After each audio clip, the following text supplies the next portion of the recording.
Hello friends, ఎలా ఉన్నారు? అంతా బాగున్నారు కదా? ఈరోజు కూడా మీ వెరైటీ కిట్ ఒక వెరైటీ రెసిపీతో వచ్చేసింది. మరి ఫిష్ ఫ్రై చాలా సింపుల్గా ప్రతిరోజు చేసుకునే విధంగా చేద్దామా? ఇవి మార్కెట్లో చాలా సన్నగా ఫ్రైకి అని చెప్పి కట్ చేసుకున్న ముక్కలు అన్నమాట. ఇవి బాగా శుభ్రం చేసుకొని ఒక 2 చెంచాల అల్లం వెల్లుల్లి పేస్ట్, అలాగే ఒక ఫుల్ చెంచాతో ధనియాల పొడి, ఈ ధనియాల పొడి జీరా పొడి ఒక్కొక్క స్పూను తీసుకొని వేసేయండి. ఫుల్గా అంతా పట్టేలాగా చల్లండి. ఆ తర్వాత ఒక 2 చెంచాల కారం వేసుకోండి. అలాగే రుచికి సరిపడినంత సాల్ట్, సో 1 స్పూన్ లేదా 1.5 స్పూన్ వేస్తే సరిపోతుంది.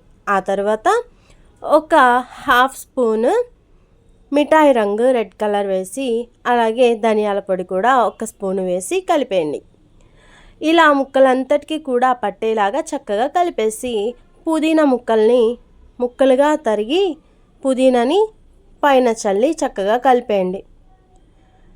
చక్కగా ఫిష్కి మసాజ్ చేసినట్లుగా బాగా కలిపేసి ప్రతి ఫిష్కి కూడా ఈ వేసిన మిశ్రమం అంతా కలవాలి. ఆ తర్వాత ఒక అరగంట పాటు మూత పెట్టి పక్కన పెట్టేయండి. ఆ తర్వాత ఒక లోతైన బాణలిలో, అలాగే మందంగా ఉన్న బాణలిలో డీప్ ఫ్రైకి సరిపడినంత ఆయిల్ వేసేయండి. ఇలా ఒక్కొక్క ముక్కను ఆ ఆయిల్ వేడైన తర్వాత వేసేయండి. చాలు, పర్ఫెక్ట్గా ఉంటుంది. అండ్ చాలా చాలా సింపుల్, బట్ టేస్ట్కి మాత్రం డోకా లేదు.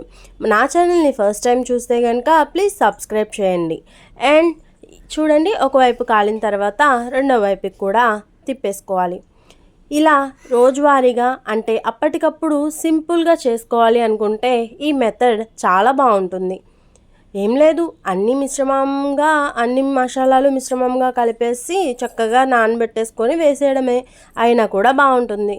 సో ఇలా చేసిన దాన్ని తీసి సర్వ్ చేసేసుకుంటే మంచి పప్పుచారు పక్కన ఈ చేపల ఫ్రై అదిరిపోతుంది. Thank you friends.